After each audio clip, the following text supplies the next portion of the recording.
Hello everyone, आज मैं आप लोगों को बताऊंगी कैरा स्मूथनिंग कैसे करें घर बैठे। ठीक है, तो सबसे पहले तो आपको क्लाइंट को शैम्पू स्टेशन पे ले जाना है। शैम्पू स्टेशन अगर नहीं है आपके पास तो कोई प्रॉब्लम नहीं है, आप क्लाइंट को बाथरूम में ले जाके भी वॉश करा सकते हो। शैम्पू अच्छी क्वालिटी का होना चाहिए।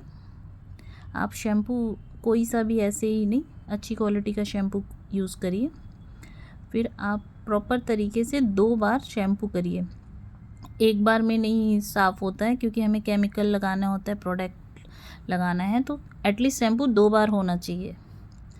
आप देख सकते हो कि मैं कितने सारे लगा रही हूँ। और शैम्पू जब भी लगाइए आप एक बाउल में थोड़ा शैम्पू निकालिए और उसको पानी से घोल लीजिए, फिर वो थोड़ा थोड़ा क्लाइंट के ऊपर डालिए। ठीक है, आप देखो मैं कैसे कर रही हूँ, बिल्कुल हल्के हाथों से। फिर आप क्लीन कर लीजिए। क्लीन करने के बाद आप क्लाइंट को लेके चेयर पे आइए, आप कोम करिए, कोम करके सेक्शन बनाइए और सेक्शन बना लीजिए। ये वाइट वाइट आपको जो दिख रहे होंगे, मेरे क्लाइंट को थोड़ा डैंड्रफ भी हो रखा था, ये उसका है। शैम्पू अच्छे से किया गया। बट आप देखो, पहले सेक्शन क्लिप लगा लीजिए, या सेक्शन क्लिप नहीं लगाना है आपको तो कोई बात नहीं, बट सेक्शन क्लिप लगाइए। अब ये आ गया क्रीम, 0 नंबर क्रीम है, आप किसी भी ब्रांड का ले सकते हो, मैं इस ब्रांड का यूज़ कर रही हूँ। और सबसे इम्पॉर्टेंट, ये क्रीम बहुत थोड़ा थोड़ा निकालिए, नहीं तो इसका गैस उड़ जाता है तो बहुत ज़्यादा अच्छा वर्क नहीं करता है। आप फिर छोटा सा एक सेक्शन निकालिए हेयर का, इसमें से भी एक सेक्शन लीजिए, पतला सा एक सेक्शन लीजिए और प्रोडक्ट को थोड़ा थोड़ा करके लगाइए। ये देखिए जिस तरीके से मैं लगा रही हूँ। ठीक है, पहले ऐसे थोड़ा लगाइए, फिर अपने फिंगर से उस क्रीम को नीचे खींचते हुए लाइए, खींचते खींचते नीचे लाइए, फिर उसको मर्च करिए। देखिए मैं मर्चिंग भी कर रही हूँ बीच बीच में, तो फिर आप मर्च भी करिए। और क्रीम बहुत अच्छे से लगाना है, जितने अच्छे से आप क्रीम लगाओगे उतना अच्छा आपका रिज़ल्ट आएगा। ठीक है, आप देखो, पहले आप इसमें ध्यान से देखिए कैसे लगा रही हूँ मैं, देख रहे हैं आप। बस इस तरीके से ही लगाना है, थोड़ा थोड़ा करके आपको प्रोडक्ट बहुत अच्छे तरीके से लगाते हुए नीचे तक लेके जाना है।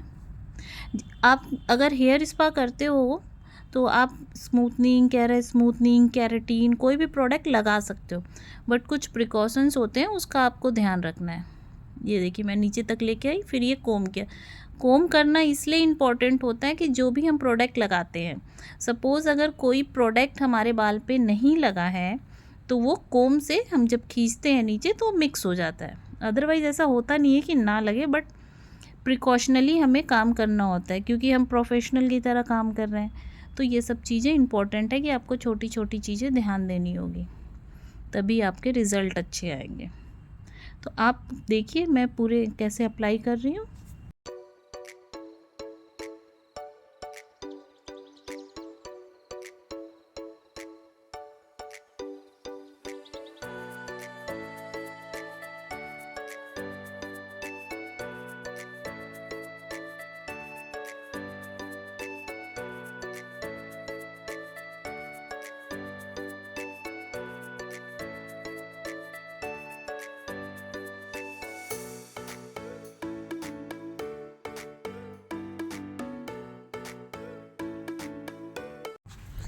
शैम्पू लगाने के बाद क्लाइंट आ गए थे दूसरे, तो मैं आपको हेड वॉश नहीं दिखा पाई।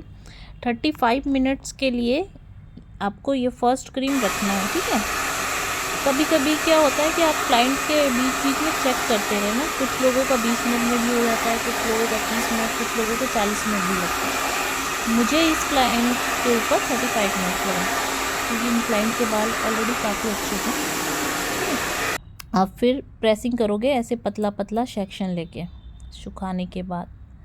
ये देखिए मैं कितना पतला पतला सेक्शन ले रही हूँ, और एक बाल पे कम से कम 5 से 6 बार आपको प्रेसिंग करनी है। करते रहिए जब तक कि उस बालों में एक अच्छी सी शाइनिंग ना आ जाए। आप देख सकते हो किस तरीके से प्रेसिंग कर रहे हैं।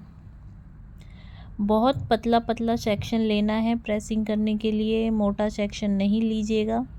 इस चीज़ का बहुत ध्यान रखना ज़रूरी है। मेरे बोलने में कोई प्रॉब्लम हो सकती है, अभी नया नया स्टार्ट किया है बनाना तो, बट आप देख लो, देख के आप समझ जाना।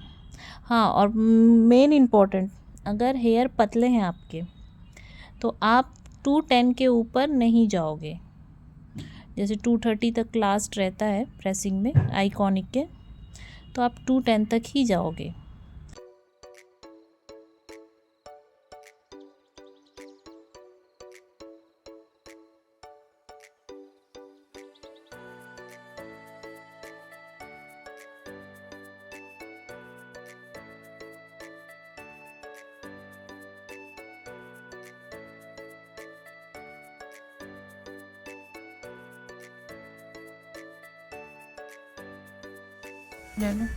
हाँ, फिर आपको प्रेसिंग करने के बाद बालों को 10 मिनट के लिए ठंडा होने के लिए छोड़ना है। फिर उसके बाद आपको न्यूट्रलाइज़र लगाना है। न्यूट्रलाइज़र जो होता है वो एन लिखा रहता है, फर्स्ट क्रीम हमारा ओ होता है, एन लिखा हुआ न्यूट्रलाइज़र होता है, उसको लगाना है। न्यूट्रलाइज़र थोड़ा पतला होता है तो आप उसको हाथ से भी लगा सकते हो, कोई प्रॉब्लम नहीं है। ये अगर आपके रूट्स पे भी लग गया तो भी कोई प्रॉब्लम नहीं है, आप इसको लगाइए। और इसको आपको सिर्फ 10 से 12 मिनट तक के लिए ही छोड़ना है। ये देखिए मैंने सारा अप्लाई कर दिया है, और फिर आप इसको नॉर्मल टेम्परेचर से सुखाइए, ठीक है। हेयर वॉश अब फिर 10 मिनट्स के बाद फिर मैंने हेयर वॉश कर दिया। अब मैंने नॉर्मल टेम्परेचर से क्लाइंट के हेयर को सुखा के अब हम इस पे लगाएंगे केराटिन क्रीम। आप देखिए मैंने लगाया है केराटिन क्रीम। न्यूट्रलाइज़र के बाद मैंने हेड वॉश किया है 12 मिनट रखने के बाद। अब ये हेड वॉश के बाद नॉर्मल टेम्परेचर में सुखा के अब ये केराटिन लगा रहे हैं हम। केराटिन लगाने के बाद हम केराटिन को रखेंगे 25 मिनट्स, इससे ज़्यादा नहीं रखेंगे।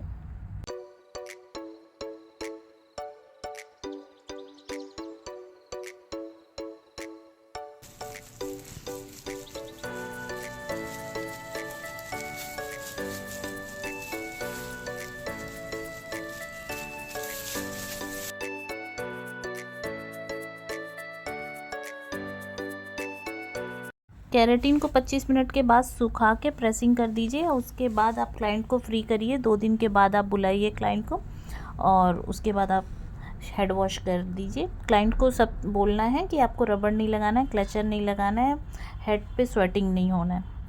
चलिए फ्रेंड्स, मैं मिलती हूँ आप लोगों को नेक्स्ट वीडियो में, तब तक के लिए बाय।